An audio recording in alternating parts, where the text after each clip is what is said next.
This is everybody's day. This is everybody's day.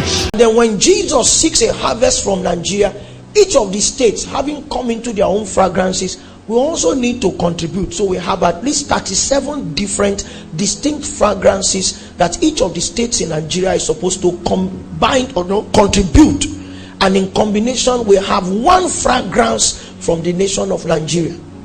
That's why some of us believe that if you fracture this nation, we'll be lost in destiny. Because if we need 37, and then you break it along the lines of 18 and 16, or you carve another 6 somewhere, name withheld, none of us will be able to enter into destiny, because the fragrances that will be bringing forth will be strange. If we cut this nation, I will need a visa stamped to go to see my spiritual father, because Makurdi will be off. Apostle Selman will become a foreigner. Chintok Ishaku will become a foreigner. Most likely Paul Eneche will become a foreigner. Are you with me? Chris Delvan will become a foreigner. Now I'm just giving you a few names, and there are a lot of strong men up north.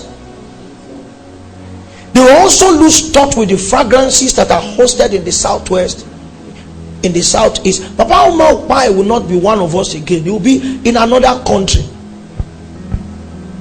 Reverend Mosi Maduba will also be lost somewhere. We will lose our essence as a nation. And the last day revival, which is the major yoke that God has placed on us as a nation, that it will be through Nigeria and Nigerians that the rest of the world will come into these last revival flames, will be aborted. So it's a counsel in darkness that will not happen in our lifetime. Amen. And we will teach our children to also resist it. I don't believe in the Yoruba nation. And I can say it publicly, I don't believe in it. We were not created like that. Every nation that God sat with in scriptures was a combination nation.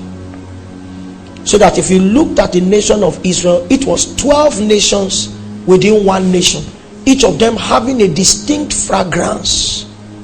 That was the strength of the Davidic army, that in selecting men in his army, he decided to ensure that his military men came from all of the tribes of Israel.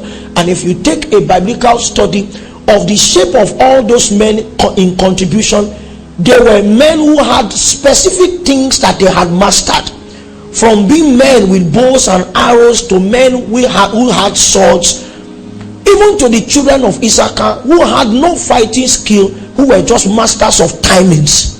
Every tribe has a fragrance. And so there is a letter that Jesus is writing to the church in Southwest. And I believe that one of the letters that best defines what we look like is the Laodicean church. We have departed so far away from the foundations that were laid, and when Jesus looks at us, he has little of no commendation for the church in the Southwest. And that's why we're here. Through the night I was looking at Korodu, and Jesus said, lift your eyes off that territory, set your eyes on the Southwest. Are we recording? Because many people need to hear what Jesus has to say this morning. We have listened to too many letters from men on Sunday morning. A time must come when the one who birthed the church and sealed its existence in his blood needs to return and say something to the church. We must hear from his lips. That's why we gathered this morning. He promises, he baits them, but before baiting them, what he does is that he threatens them. And so my delivery this morning will also capture the reality of a threat. That you think that your place is secured, but Jesus has such tendencies as replacing men, as making men lose their original place. And if he does it for churches, it means he does it for individuals. So somebody can be in this meeting this morning who is just being gifted the last opportunity to hear that you can be replaced. If you do not align, it means that you can still be in that place, but there will be another king somewhere. Such was the face of